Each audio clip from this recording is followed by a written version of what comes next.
Hi guys and welcome back to my channel. It's Gumba Jau from Apprendre des langues en wolof.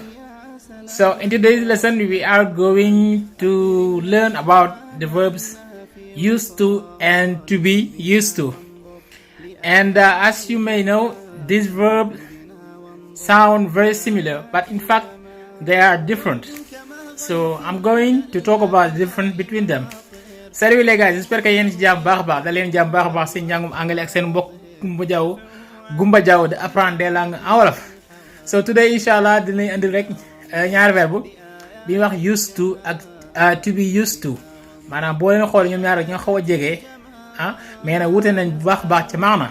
Donc today dina wax ñoom ñaar kañ lañ ko war a utiliser ak ñoom ñaar lan moo am différence bi am seen diggante. Okay guys, now let's start with used to. Used to. Ok used to nag boo ko utiliser mooy bu fekkee da ngay wax ci mbir boo xam ne si daa nga ko def au passé maanaam loo xam ne si tàmm nga daan ko def maanaam bu yàgg daal may léegi cela veut dire que léegi defatoo ko ok loo xam boo wax ci loo xam ne si maanaam tàmmoon nga daan ko def ci passé waaye léegi loolu nekkatul cas maanaam defatoo ko léegi loolu maanaam lu mel ne boo koy wax da nga naan used maanaam amoon nga habitude def ko au passé mais ba léegi moom loolu arrêté na léegi. jox nañ ci misaal par exemple nga ne I used to drink coffee. I used to drink coffee.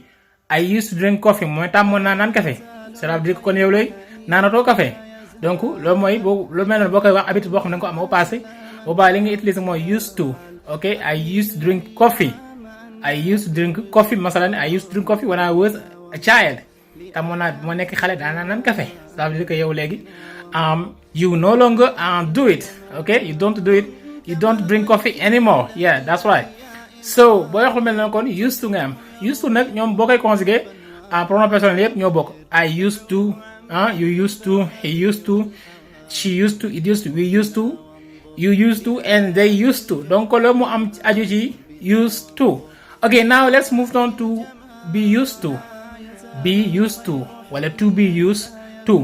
To be used to nag moom ma boo koy wax loo xam ne si maanaam tàmm nga def ko. maanaam président jamono bi nga maanaam habitude boo xam ne une habitude acquise boo koy wax lu mel noonu maanaam loo xam ne si tàmm nga ko cela veut dire que jamono bi ngay wax maanaam mbir moom tàmm nga def ko masalan bëggoon man tàmm naa maanaam ci tàngoor ba sala nga ne man naa tàngoor bi tàmm naa ko wala man tàmm naa liggéey bi métti yi demee noonu joxoon misaal nga ne I am used to working hard. I am used to working hard maanaam tàmm naa liggéey bu métti. I am used to working hard.